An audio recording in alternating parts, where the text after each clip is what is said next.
How do you actually know when your sourdough starter is ready to bake with? Not just alive, not just bubbling a little, but truly ready, strong enough to lift a loaf of bread. This is a question that keeps beginners stuck for weeks, sometimes months. They watch their starter. Maybe they do a float test. They Google it. They ask in Facebook groups, and they still aren't sure. So today, I'm going to give you a clear visual answer. No guessing, no obsessing over the clock.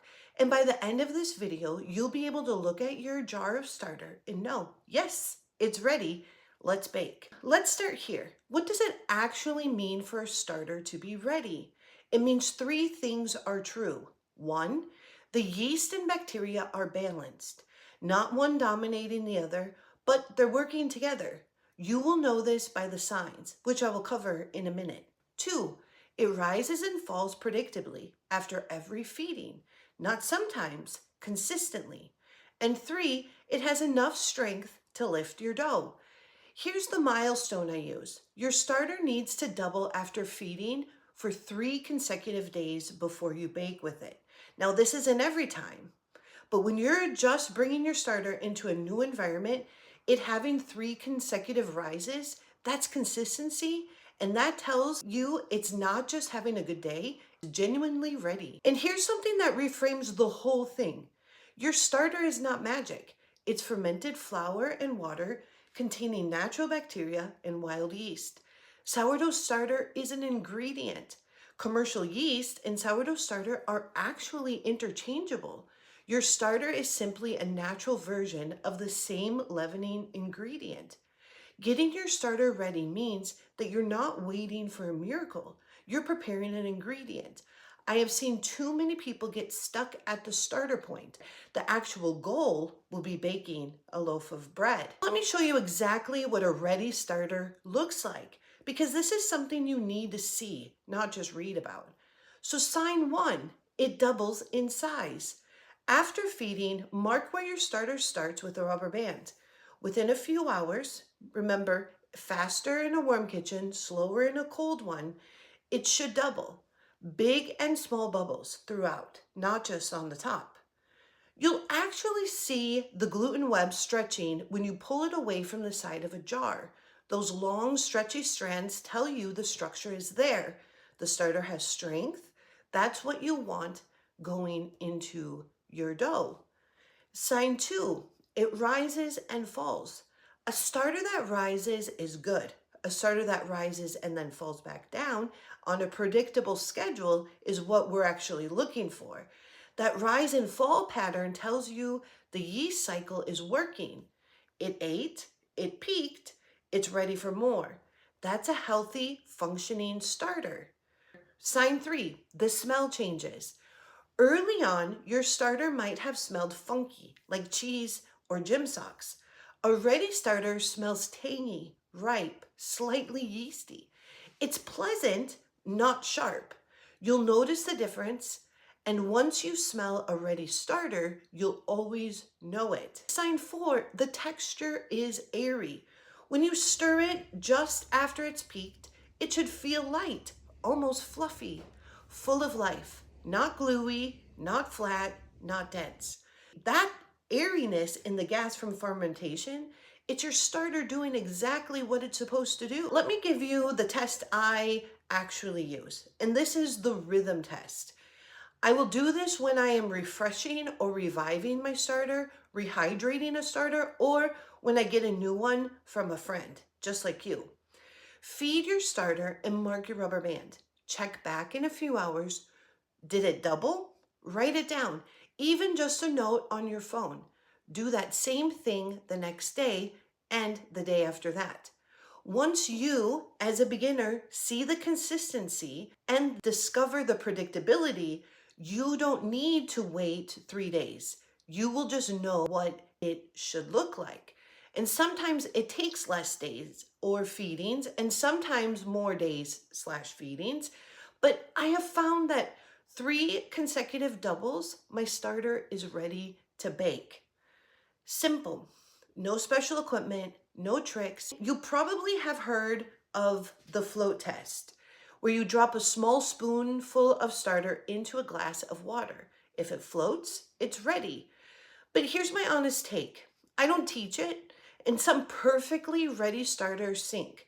Some not quite ready starters float.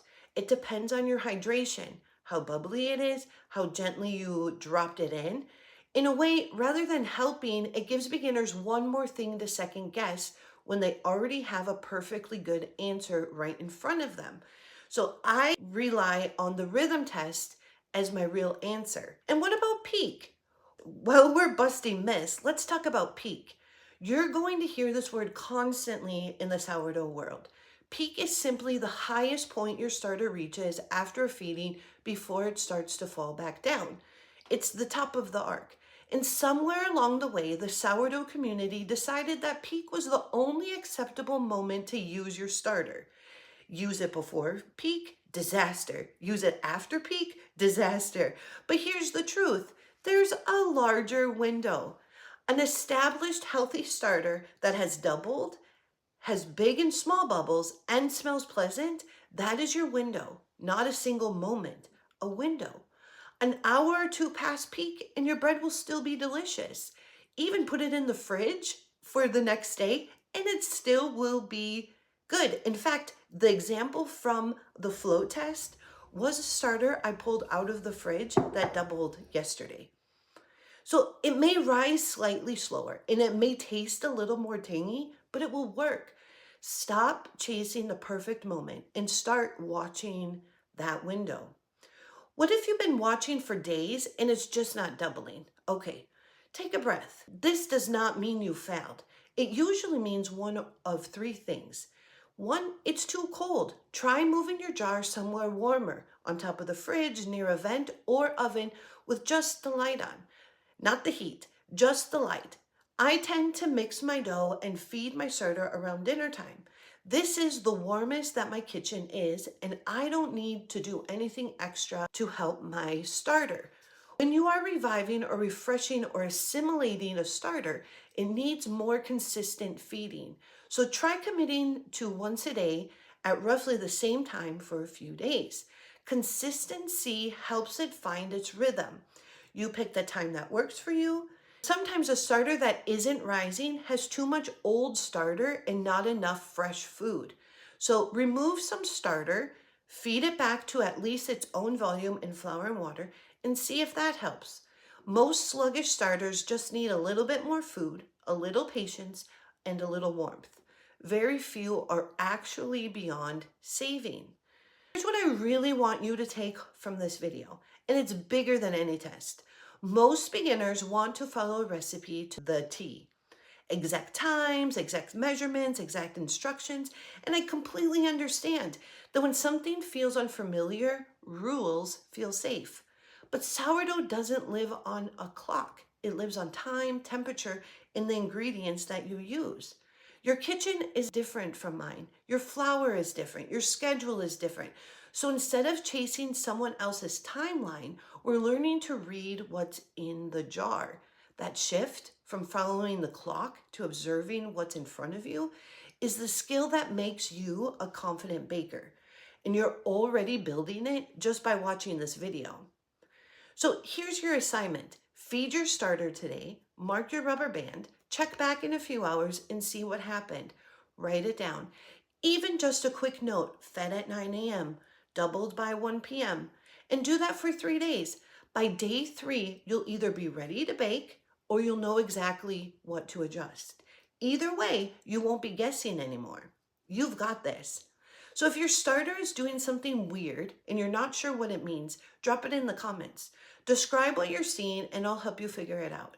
And if you're getting closer to ready, the next video is where we talk about what all of this has actually been building toward. Because the whole point of a healthy starter isn't the starter itself, it's the bread.